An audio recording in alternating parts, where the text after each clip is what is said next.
બધા એવી વાતો કરે છે કે 2026ની અંદર સ્ટોક માર્કેટની અંદર ક્રેશ આવી શકે છે.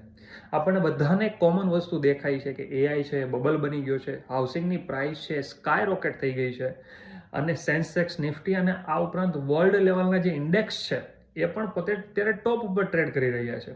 હવે જ્યારે બધા ઇન્ડેક્સ ટોપ ઉપર હોય, જ્યારે એઆઈ એક બબલ હોય, તો સીધી વસ્તુ છે, કોમન સેન્સ છે કે બધી વસ્તુ નીચે આવવાની જ હોય.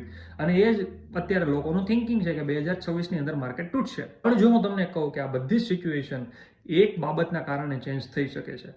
અમેરિકાની અંદર પ્રેસિડેન્ટ ડોનાલ્ડ ટ્રમ્પ અમેરિકાની ફેડરલ રિઝર્વ ઉપર વ્યાજદર ઘટાડવા માટેનું પ્રેશર કરે છે. પણ અમેરિકાની ફેડરલ રિઝર્વના ચેરમેન મિસ્ટર પોવેલ ટ્રમ્પની સામે પડીને વ્યાજદર નથી ઘટાડતા.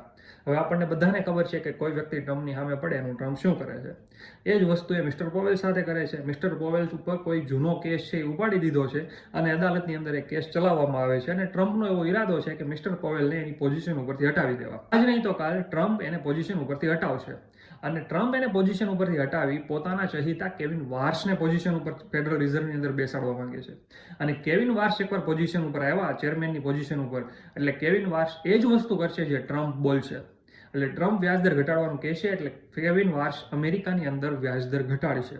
અને એકવાર વ્યાજદર ફેડરલ રિઝર્વ દ્વારા ઘટાડવામાં આવ્યો એટલે કોમન વસ્તુ છે, ઇકોનોમિક્સના કન્સેપ્ટ પ્રમાણે બજારની અંદર લોન અને પૈસાનું સર્ક્યુલેશન વધે છે.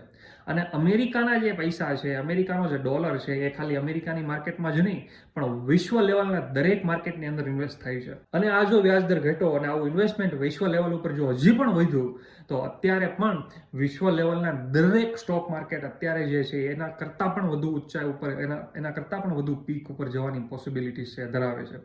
અને આ એક વસ્તુ એવી છે કે જે આપણી બધી જ માન્યતા, આપણે જે અત્યારે વાતો કરીએ છીએ બધી જ વાત ખોટી પાડી દઈ કે ભાઈ એઆઈ બબલ છે, હાઉસિંગની પ્રાઇસ ઉપર વહી ગઈ છે, બધા માર્કેટ ટોપ ઉપર છે. આ બધી જ વસ્તુ ખોટી પડશે જો આ એક વસ્તુ બની ગઈ તો.